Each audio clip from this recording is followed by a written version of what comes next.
Welcome to Shashi TV. నా పేరు రఫీ. ఏదైతే మొత్తానికి సహస్ర కేసు ఉందో కూకట్పల్లిలో పోలీసులు మొత్తానికి 5 రోజులు కష్టపడి దాన్ని ఛేదించడం అయితే జరిగింది. 5 రోజుల తర్వాత పోలీసులు మొత్తానికి ప్రెస్ మీట్ పెట్టి అసలు ఏం జరిగింది, ఎలా జరిగింది అనేది అయితే మొత్తం వివరణ అయితే ఇవ్వడం జరిగింది. దీని గురించి మనతో మాట్లాడడానికి సోషల్ యాక్టివిస్ట్ లక్ష్మి గారు మనతో ఉన్నారు. ఆమెను అడిగి తెలుసుకునే ప్రయత్నం చేద్దాం. మేడం చెప్పండి, ఈ కూకట్పల్లి ఇష్యూని ఎలా చూడొచ్చు? మైనర్ బాలిక చంపేసింది కూడా మైనర్ బాలుడే, చనిపోయింది మైనర్ బాలిక. ఈ కేసుని ఎలా మీరు చూడొచ్చు అంటారు? ఇవాళ రేపు ఎట్లా అయిపోతుందంటే పిల్లలు ఫోన్కి అడిక్ట్ అయిపోతున్నారు. ఓకే, అయిపోవడం వల్ల వాళ్ళు ఇంట్లో తల్లిదండ్రులు అనేది వాళ్ళను ఏం చూస్తున్నారు అనేది అబ్జర్వ్ చెయ్యట్లేదు. ఎందుకంటే వాళ్ళు ఎట్లా సంపాదించాలి, పిల్లల్ని మంచి పెంచాలి, మంచి చదివించాలన్న దీని మీద వాళ్ళు పొద్దున్న లేస్తే వాళ్ళ పొట్టకొట్టు కోసం వాళ్ళు పరిగెడుతున్నారు. ఈ పిల్లలకి ఏమైపోతుందంటే ఈ మధ్య స్మార్ట్ ఫోన్లు వచ్చేసేసి వీళ్ళు ఏం చూస్తున్నారు అంటే కొన్ని ఎక్కడో లండన్లో జరిగేది కూడా 5 నిమిషాలలో మనకు ఫోన్లలో వచ్చేస్తుంది.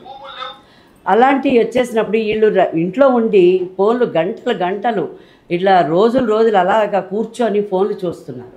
అది పిల్లలు ఏం చూస్తున్నారు అనేది తల్లిదండ్రులు అబ్జర్వ్ చేయట్లేదు.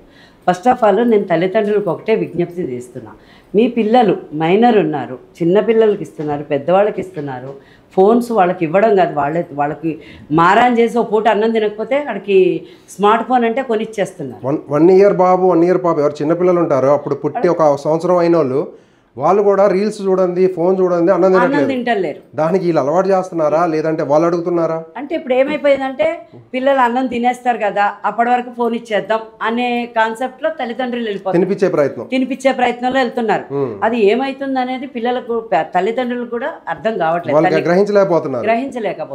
అయితే ఇప్పుడు ఏమైపోతుందంటే ఈ ఫోన్స్ వల్ల ఇప్పుడు వాళ్ళు ఏం చూస్తున్నారు, ఏం రీల్స్ చూస్తున్నారు, ఎక్కడే జరిగింది ఏం చూస్తారు. ఆ అబ్బాయి ఉన్నాడే 14 సంవత్సరాలు 10వ తరగతి చదివే అబ్బాయి 14 సంవత్సరాల వయసున్న పిల్లోడికి ఒక బ్యాట్ దొంగతనానికి వెళ్ళాడు అన్నదైతే మనకి పోలీసు వారు చెప్పారు. అది ఎంతవరకు వాస్తవం అనేది ఇంకా మనకి అంటే అంతకుముందు 80,000 రూపాయలు డబ్బులు దొంగతనం చేయడం కోసం వెళ్ళిండి అనేది అయితే తెలిసింది. తర్వాత ప్రెస్ మీట్ పెట్టిన సిపి గారు చెప్పింది ఏంటంటే అతను బ్యాట్ దొంగతనం కోసం వెళ్ళాడు అనేది సిపి గారు చెప్తున్నారు. మొత్తానికి అయితే ఏదో క్రైమ్ చేయాలనే ఆలోచన అయితే ఉంది అతనికి. దొంగతనమైన క్రైమే, బ్యాట్ దొంగతనమైన క్రైమే, డబ్బులు దొంగతనమైన క్రైమే. తర్వాత ఏం జరిగిందంటే ఆయన ఒక లెటర్ రాసుకున్నాడంట. ఏమని రాసుకున్నాడు? నేను ఫస్ట్ దొంగతనానికి వెళ్ళాలి, వెళ్ళిన తర్వాత లోపల ఎవరూ లేకపోతే నేను ఏదైతే తీసుకోవాలనుకుంటున్నాను, అతను డబ్బుల కోసం తీసుకుందాం అనుకున్నాడా, లేదు అంటే బ్యాట్ అయితే తీసుకుందాం అనుకున్నా, ఏదో ఒకటే తీసుకోవాలనుకున్నాడు కదా, అది తీసుకొని బయటికి రావాలి, ఈ గోడ దూకాలి, మన ఇంటి పైకి వెళ్ళాలి, 4వ ఫ్లోర్కి వెళ్ళాలి. ఇది ఆయన టార్గెట్ ఫస్ట్. సెకండ్ లైన్ ఏంటంటే లోపలికి వెళ్ళిన తర్వాత ఇతను అనుకున్నట్టు లేకపోతే అక్కడ పరిసర ప్రాంతాలు ఇంట్లో ఎవరైనా మనుషులు ఉంటారు కదా, మనుషులు ఎవరైనా అడ్డు వస్తే చంపే ప్రయత్నం చేయాలి. ఇది ఆయన రాసుకున్న లెటర్, మిషన్ థెఫ్ట్ దాని పేరు. ఇదంతా ఎట్లా వస్తుందంటే నెట్ఫ్లిక్స్, అమెజాన్ ప్రైమ్ ఇలాంటివి ఉంటాయి కొన్ని వెబ్ సిరీస్, ఏమంటారు ఓటీటీ ప్లాట్ఫామ్స్, దాంట్లో వెబ్ సిరీస్ ఉంటాయి కొన్ని. అవి ఏంటంటే ఎలా దొంగతనం చేయాలి అనేది ముందే వాడు రాసుకుంటాడు విలను. దాంట్లో విలన్సే హీరోస్. వాళ్ళు రాసుకుంటారు, మంచిగా రాసుకుంటారు. పొద్దుగాల ఇలా వెళ్ళాలి, ప్లాన్ చేయాలి, లోపలికి వెళ్ళిన తర్వాత మనం అనుకున్నట్లు జరిగితే ఇలా ప్లాన్ చేయాలి, అనుకున్నట్టు జరగకపోతే ఇంకో విధంగా plan A, plan B, plan C లెక్క వాళ్ళకి చాలా ప్లాన్స్ ఉంటాయి. ఆ వెబ్ సిరీస్ ఎఫెక్ట్ ఏమైనా ఉందంటారా ఈ బాలుడ్ మీద? ఉందండి. ఎందుకంటే వెబ్ సిరీస్ లేకుండా నా పిల్లోడు ఏమైనా బెట్లు ఏమైనా కట్టిండా? ఓకే, ఒకటి ఏంటంటే మనం బ్యాటే అని అనుకుంటున్నాం. బ్యాట్ అని ఒక కొత్త సమాచారం ఉంది, 80,000 తీసుకున్నాడు అనేది ఒక సమాచారం ఉంది, 20,000 తీసుకెళ్ళడానికి వచ్చాడని ఒక సమాచారం. 3 రకాలుగా వచ్చి వినిపిస్తుంది మనకి. ఇప్పుడు డబ్బు పరంగా వచ్చాడంటే అంత చిన్న పిల్లోడికి అంత అమౌంట్ ఎందుకు? ఏమన్నా బెట్లు కట్టిండా? ఇది కూడా పాయింటే. బెట్ ఏమన్నా ఎవరితోనైనా బెట్లు కట్టి ఏమన్నా లాస్ అయ్యాడా? వాళ్ళు ఏమన్నా ఈ అబ్బాయి మీద ఏమన్నా ఒత్తిడి తీసుకొస్తున్నారా? ప్రెషర్ ఏమన్నా తీసుకొస్తున్నారు? ఇప్పుడు డబ్బులు అడిగితే ఇంట్లో తల్లిదండ్రులు అడుగుతారు, నీకెందుకు ఎంత డబ్బు అని అడుగుతారు కదా. ఆ వయసుకి ఆ పిల్లోడికి అంత డబ్బు అవసరమే లేదు. అలాంటిది ఆ పిల్లోడికి అంత డబ్బు అవసరం అంటే ఏ రకంగా సంపాదించాలని ఆయన ఆ వెబ్ సిరీస్ చూసి ఏమన్నా మర్డర్ ప్లాన్ చేశాడా? అది కూడా ఒక పాయింట్ కింద తీసుకోవాలి, ఒక కోణం నుంచి మనం పరిశీలించాలి. దీని అది అట్లా చేశాడు. హత్య ఎలా జరిగింది అంటే ఇప్పుడు ఆ అబ్బాయి లోపలికి వచ్చాడు, ఎలా వచ్చాడు అనేది అక్కడ సీసీటీవీలు ఉన్నా కూడా ఎవరు అక్కడ ఆ పిల్లోడు వెళ్ళినట్టుగా ఏం కనిపించలేదు. ఎందుకంటే ఆయన 4th ఫ్లోర్ నుంచి దిగిండు కనుక కింద నుంచి ఏం తెలియలేదు. మరి ఆ అబ్బాయి తల్లి ఏం చేస్తుంది, తండ్రి ఏం చేస్తాడు, వాళ్ళ బ్యాక్గ్రౌండ్ ఏంటి, పిల్లోడికి దొంగతనం చేయడానికి వెళ్ళాలన్నంత థాట్ ఎలా వచ్చింది, ఫస్ట్ అది కూడా మనము పరిగణనలోకి తీసుకోవాలి. అది తీసుకుంటే వాళ్ళ బ్యాక్గ్రౌండ్ని బట్టి ఆ పిల్లోడు ఎట్లా అంటే 10th క్లాస్ చదివే పిల్లోడు ఇంత పెద్ద స్కెచ్ చేసి ఎవరు లేకపోతే ఓకే తీసుకొని వచ్చేద్దాం కామ్గా అయిపోతుంది. దాదాపు 20 కత్తిపోట్లు పొడిచిండంట పాపని. అవును, అంటే మెడ దగ్గర 2, కడుపులో 18 కత్తిపోట్లు. దాదాపుగా 20 కత్తిపోట్లు అంటే అది నార్మల్గా ఒక అడల్ట్ ఎవరైతే ఒక పెద్ద మనుషులు ఉంటారో రౌడీ షీటర్ లాగా ఉంటారు కదా, వాళ్ళు కూడా చేయరు అలాంటి దారుణం.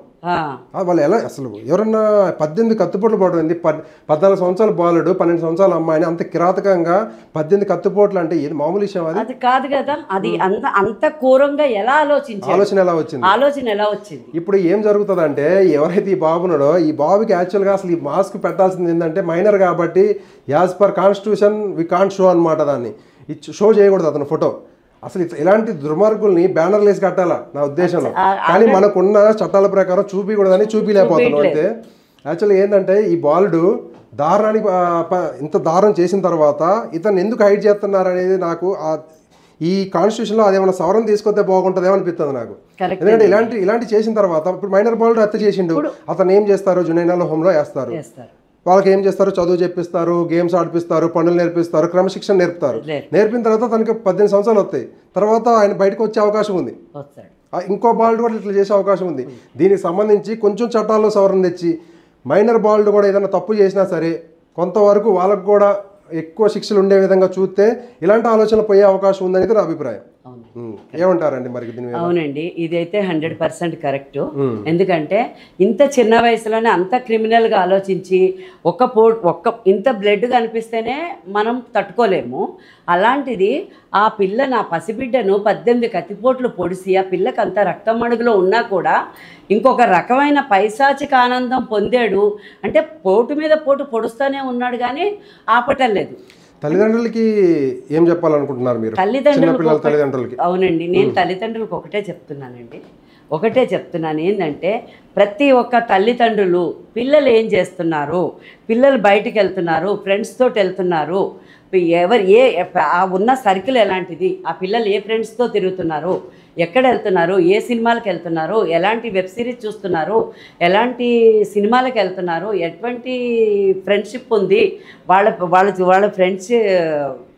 ఫ్రెండ్షిప్ చేసే లొకాలిటీ సర్కిల్ ఎలా ఉంది, ఇలాంటివన్నీ కూడా కొంచెం తల్లిదండ్రులు కొంచెం సమయం తీసుకొని పిల్లల్ని అబ్జర్వ్ చేసి వాళ్ళని తీర్చిదిద్దాలా, పిల్లలు మంచి నడవడికి నేర్పించాలని చెప్పేసి నేను ప్రతి ఒక్క తల్లిదండ్రులను కోరుకుంటున్నానండి. ఈరోజు ఒక తల్లి గర్భ శోకం మిగిలింది, ఒక పసిబిడ్డను చంపేశాడు. ఇప్పుడు చంపేశాడంటే ఆ పిల్లోడు చిన్నోడే, ఇప్పుడు వాడిని కూడా ఏమీ అనే పరిస్థితి లేదు. ఎందుకంటే వాడు పెద్ద ఏదో 10 హత్యలు చేస్తున్నాడు కాదు, కానీ ఆ థాట్ అనేది రావడం అనేది నిర్మూలించాలి అసలు దాన్ని ఎట్లా అనేది అలాంటి ఆలోచన అనేది ఏ పిల్లలకి కూడా రాకూడదు అనేది ప్రతి తల్లిదండ్రులు తనను వాళ్ళు అబ్జర్వేషన్ పెట్టుకోవాలి. వాళ్ళకి ఎంతన్నా పని ఉండనివ్వండి, ఏదన్నా ఉండనివ్వండి, 1 గంట పిల్లలు ఏం చేస్తున్నారు అనేది ఒక్కడి పెట్టుకుంటే వాళ్ళ పిల్లల్ని మంచి నడవడికలో తీర్చిదిద్దిన వాళ్ళు అవుతారని నా అభిప్రాయం. ఓకే, థ్యాంక్ యూ అండి.